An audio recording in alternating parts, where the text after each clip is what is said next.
மனுஷனை நம்பி நம்பி நம்பி நம்பி ஏமாந்து போன ஒரு வாழ்க்கை நீங்கள் வாழ்ந்து கொண்டிருக்கலாம். ஆசிரிச்சு ஆசிரிச்சு ஆசிரிச்சு പരാജയപ്പെട്ട ഒരു ജീവിതമാണ് നീ നയിക്കുന്നതെങ്കിൽ நான் உங்களுக்கு சொல்லுகிறேன், ஏமாற்றாத ஒருவர் இருக்கிறார். നിന്നെ പറ്റിക്കാത്ത നിന്നെ നിന്നെ അവമാനപ്പെടുത്താത്ത ഒരു വ്യക്തിയുണ്ട്. ഉന്നെ കുറ്റപ്പെടുത്താത്ത ഒരുവർ இருக்கிறார். കുറ്റപ്പെടുത്താത്ത ഒരാളുണ്ട്. അവരെ കർത്തരാകി യേശു ക്രിസ്തു. வருத்தப்பட்டு பார சுமக்கிற யாவரை இன்னிடத்தில் வாருங்கள், நான் உங்களுக்கு இளைப்பாறுதலை தருகிறேன் என்று. അധ്വാനിക്കുന്നവരും ഭാരതമുക്കുന്നവരുമായോട് നിങ്ങൾ എല്ലാവരും എന്റെ അടുക്കൽ വരുവിൻ, ഞാൻ നിങ്ങൾക്ക് ആശ്വാസം നൽകാമെന്ന് കർത്താവ്. இந்த உலகத்தில சந்தோஷத்தை சமாதானத்தை நிம்மதி இல்லாதபடி வாழ்ந்திருக்கிற என் சகோதர சகோதரியை இயேசு அன்போடு அழைக்கிறார். நீங்கள் வாருங்கள் என்னிடத்தில், நான் உங்களுக்கு சந்தோஷத்தை சமாதானத்தை நிம்மதியை தருகிறேன். ഈ ലോകത്തിൽ സന്തോഷമില്ലാതെ സമാധാനമില്ലാതെ ജീവിതം നയിക്കുന്ന വ്യക്തികളെ സ്നേഹിതരെ, നിങ്ങളെ കർത്താവ് യേശു ക്രിസ്തു സ്വാഗതം ചെയ്യുന്നു. സമാധാനവും സന്തോഷവും താൻ പ്രദാനം ചെയ്യുന്നു. യേശു ക്രിസ്തു എന്ന് சொல்லுகிறார் இந்த மதம் அல்ல. യേശു ക്രിസ്തു എന്ന് പ്രസ്താവിച്ചാൽ ഒരു മതമല്ല. அவர் மதத்தை உருவாக்கிய மதத்துக்கு ஜனங்களை சேர்த்துக் கொள்வதற்கும் இந்த பூமிக்கு வரவில்லை. യേശു ക്രിസ്തു ഒരു മതം സ്ഥാപിക്കുവാനോ മതത്തിലേക്ക് ജനത്തെ ചേർക്കുവാനോ ഈ ഭൂമിയിൽ കടന്നു വന്നില്ല. യേശു ക്രിസ്തു இந்த பூமிக்கு வந்தது மனுஷனுடைய வாழ்க்கையில் மெய்யான சந்தோஷத்தை சமாதானத்தை ஜீவனை தருகிறதுக்கு மட்டுமே. യേശു ക്രിസ്തു ഈ ഭൂമിയിൽ വന്നത് യഥാർത്ഥത്തിൽ മനുഷ്യർക്ക് സന്തോഷം പ്രദാനം ചെയ്യുവാനും നിത്യജീവനം നൽകാനും വേണ്ടിയിട്ടാണ്. இன்றைக்கு மனுஷர்கள் தன்னுடைய வாழ்க்கையில் நிம்மதி சந்தோஷத்துக்காக அநேகமான பாவ காரியத்தை செய்து கொண்டிருக்கிறார்கள். ഈ ലോകത്ത് മനുഷ്യൻ തന്റെ ജീവിതത്തിൽ സമാധാനവും സന്തോഷം നേടാൻ വേണ്ടിയിട്ട് അനേക പാവപ്രവൃത്തികൾ ചെയ്താണ് കാണാൻ കഴിയും. அநேக குடி போதைக்கும் வேசித்தனத்துக்கும் இன்னும் அநேகமான பாவம் நிமித்தமாக ஒரு சந்தோஷத்தை இந்த பூமியில பெற்றுக்கொள்ள வேண்டும் என்று அங்கே இங்கும் அலைந்து கொண்டிருக்கிறதை காண முடியும். അനേക വ്യക്തികളുടെ ജീവിത സന്തോഷത്തിന് വേണ്ടിയിട്ട് മദ്യപാനത്തിനും മറ്റുള്ള മധുരാശിക്കും ജീവിതത്തിനും മറ്റുള്ള മയക്കുമരുന്ന് ഉപയോഗത്തിനും വേണ്ടി അങ്ങോട്ടും ഇങ്ങോട്ടും നടക്കുന്നതാണ് കാണാൻ കഴിയുന്നു. எந்த பாவமும் மனுஷனுடைய வாழ்க்கையில நிம்மதியை சமாதானத்தை தராது. ഏതൊരു പാപപ്രവൃത്തിയും മനുഷ്യ ജീവിതത്തിൽ സമാധാനമോ സന്തോഷമോ പ്രദാനം ചെയ്യുന്നില്ല. பாவம் மனுஷனுடைய வாழ்க்கையை நிம்மதியை இல்லாமக்கும். പാപം മനുഷ്യ ജീവിതത്തിലെ സമാധാനത്തെ നശിപ്പിക്കും. மனுஷனுடைய வாழ்க்கை அழிவுக்கு கொண்டு போகும். മനുഷ്യന്റെ ജീവിതത്തെ നാശത്തിലേക്ക് നയിക്കും. தேவனுடைய வார்த்தை சொல்லுது பாவத்தின் சம்பளம் மரணம் என்று. ദൈവത്തിന്റെ വചനപ്രകാരം പ്രസ്താവിക്കുന്നു, പാപത്തിന്റെ ശമ്പളം മരണമാണ്. அன்பான சகோதர சகோதரியே, പ്രിയപ്പെട്ട സഹോദര സഹോദരി, உங்களுடைய வாழ்க்கையில பாவம் இருக்குமானால், നിങ്ങളുടെ ജീവിതത്തിൽ പാപം ഉണ്ടായിരിക്കുമെന്നാൽ உங்களுடைய வாழ்க்கையில நிம்மதி இருக்காது. ജീവിതത്തിൽ സമാധാനം ഉണ്ടാകത്തില്ല. குடும்பத்துல சந்தோஷம் இருக்காது. സന്തോഷം ഉണ്ടാകത്തില്ല. ஆனாலும் பாவத்துல வாழுகிற மனுஷனை மீட்கவே இயேசு கிறிஸ்துவான தெய்வம் இந்த பூமிக்கு வந்தார். എന്നിരുന്നാലും പാപത്തിൽ നശിച്ചു പോകുന്ന വ്യക്തിയെ രക്ഷിക്കുവാൻ വേണ്ടിയിട്ടാണ് കർത്താവായ യേശു ക്രിസ്തു ഈ ഭൂമിയിൽ കടന്നു വന്നത്. அந்த பாவத்துல வாழ மனுஷனை மீட்கும் படியாகவே இயேசு கிறிஸ்து கல்வாரி சிலுவையிலே தன்னுடைய ரத்தத்தை சிந்தி அவர் மரித்த தெய்வமாக இருக்கிறார். പാപത്തിൽ അകമഴിച്ച മനുഷ്യ ജീവിതത്തെ രക്ഷിക്കുവാൻ വേണ്ടിയിട്ടാണ് കർത്താവായ യേശു ക്രിസ്തു ഇന്നേക്ക് 2000 വർഷം മുമ്പ് കാൽവരി ക്രൂശിൽ തന്റെ പരിപാവനമായ ജീവൻ പ്രദാനം ചെയ്തത്. നാടി നാടി വരും നേരം ഉയിർ നാടിയൊരുകി പാടും സ്വന്തം തേടി തേടി വരും വേളை சொல்லாமல் சோகம் போகும்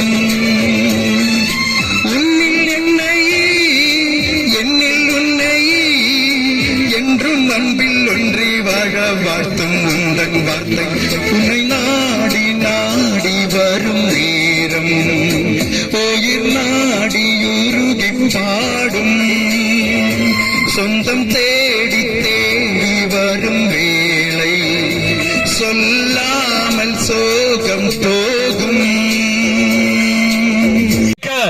ഏറ്റവും അവസാനം ജീവിതം മുന്നോട്ട് കൊണ്ടുപോകുവാൻ കഴിയാത്ത നിലകളിൽ ആത്മഹത്യയിലേക്ക് എത്തപ്പെടുന്നത് നമുക്ക് കാണുവാൻ കഴിയുന്നുണ്ട്. ഇന്ന് ആക്സിഡന്റ് മരണത്തിന്റെ ബഹുഭൂരിപക്ഷവും ലഹരി ഉപയോഗിച്ച് അത് സംഭവിക്കുന്ന കാര്യങ്ങളാണ്. കുടുംബ തകർച്ചകളുടെ ബഹുഭൂരിപക്ഷവും ലഹരി ഉപയോഗത്താൽ അത് സംഭവിക്കുന്ന കാര്യങ്ങളാണ്. കുടുംബ തകർച്ചകളുടെ ബഹുഭൂരിപക്ഷവും അങ്ങനെ കുടുംബങ്ങൾ തകരുന്നു, തലമുറകൾ തകരുന്നു, സമൂഹത്തിൽ സ്വസ്ഥതയില്ല. എവിടെ നോക്കിയാലും ആക്രമണങ്ങളും വിഷയങ്ങളും പ്രശ്നങ്ങളും മാത്രമാണ് നമുക്ക് കാണുവാൻ കഴിയുന്നത്. നമ്മുടെ കയ്യിലേക്ക് ലഭിക്കുന്ന പത്രങ്ങളിൽ അത് മനുഷ്യന് സന്തോഷം വരുന്ന എന്തെങ്കിലും വാർത്തയുണ്ടോ? ഒരു വാർത്തയുമില്ല. മനുഷ്യനെ ഭയപ്പെടുത്തുന്ന, മനുഷ്യനെ നിരാശപ്പെടുത്തുന്ന പല വിധത്തിലുള്ളതായിരിക്കുന്ന വാർത്തകളാണ് നമ്മൾ കണ്ടുകൊണ്ടിരിക്കുന്നത്. അതുകൊണ്ട് പത്രം പോലും വായിക്കുവാൻ ഭയപ്പെടുന്ന ഒരവസ്ഥയിലേക്ക് എത്തി നിൽക്കുകയാണ്.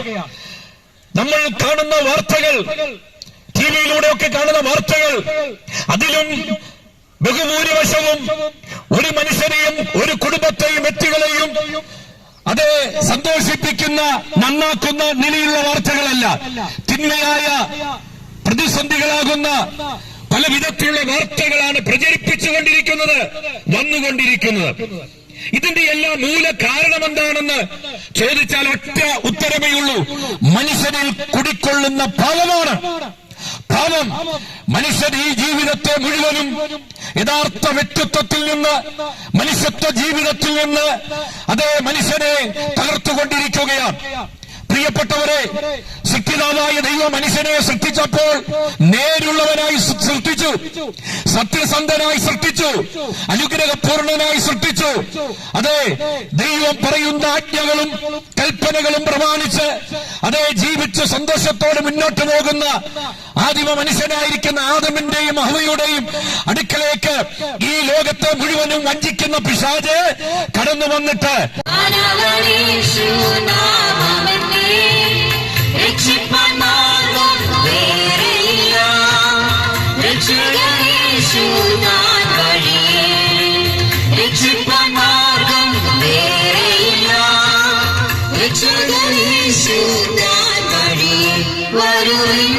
ഈ നല്ല സമയം വൃഥാവാക്കാതെ നിന്നെ യേശു വിളിച്ചിടുന്നു. സ്നേഹത്തോടെ ഓർമ്മപ്പെടുത്തി സകല പ്രശ്നങ്ങളെയും അടിസ്ഥാനപരമായി കാണുമെന്ന് പറയുന്നത് നിങ്ങളുടെ അടുത്ത് കിടക്കുന്ന ഭാവമെന്ന ആ ഇരുട്ടെന്ന സ്വഭാവമാണ്. ആ ഇരുട്ടിൽ എങ്ങനെ മാറ്റമുണ്ടാക്കാൻ കഴിയും? സ്നേഹത്തോടെ ഓർമ്മപ്പെടുത്തി ഏതെങ്കിലും നിയമ നടപടികൾക്ക് മനുഷ്യന്റെ പാപത്തിന് പരിഹാരം ഉണ്ടാക്കാൻ സാധ്യമല്ല. ഏതെങ്കിലും ഒരു സമുദായത്തിലോ ഏതെങ്കിലും മതത്തിലോ മനുഷ്യന്റെ പാപത്തിന് പരിഹാരം ഉണ്ടാക്കാൻ സാധ്യമല്ല. പിന്നെയോ പാപമില്ലാത്തവൻ ഇതലോകത്തിലേക്ക് വരികയും ആ പാപത്തിന്റെ പരിഹാരമായി ഒരുവൻ യാഗമായി തീരുകയും ആ പാപത്തിന്റെ പരിഹാരത്തിലായി ഒരുവൻ തകർക്കപ്പെടുകയും ചെയ്യുമ്പോൾ മനുഷ്യന്റെ പാപത്തിന് പരിഹാരം എങ്ങനെയുണ്ടാകും? അത് എനിക്ക് വേണ്ടിയാണ് അദ്ദേഹം മരിച്ചടക്കപ്പെട്ടു. എന്റെ ജന്മകർമ്മ പാപദോഷങ്ങൾ മാറിക്കിട്ടാൽ ഒരുവൻ ഇതലോകത്തിലേക്ക് വരുവാൻ ഇടയായി തീർന്നുവെന്നും അത് സാക്ഷാൽ യേശുക്രിസ്തു എന്ന വ്യക്തി പ്രധാനമാണെന്ന് ഒരുവൻ വിശ്വസിക്കാൻ കഴിയുന്നെങ്കിൽ മതം മാറാനല്ല, ജാതി മാറാനല്ല, രാഷ്ട്രീയ ചിന്തകൾക്ക് മാറ്റമുണ്ടാക്കാൻ അല്ല പിന്നെയോ നിങ്ങളുടെ അകത്ത് കിടക്കുന്ന ആ പാപചുമയ്ക്ക് വേണ്ടി ഞാൻ നിങ്ങളെ സ്നേഹത്തോടെ ഓർമ്മപ്പെടുത്തുന്നു.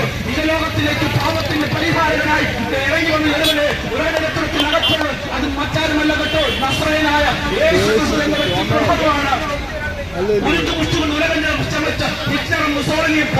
വീതിയെന്നും പേരുകൊണ്ട് പുകഴ്പ്പിന് ചേർവാൻ പെരുമാറും മാർത്താണ്ഡവർമ്മയും പരസ്യരാജിയും അടക്കം സകല മഹാരഥന്മാരും പാവത്തിന്റെ കണക്കിൽ കാലിടയപ്പോൾ കരിങ്കൽ കലറ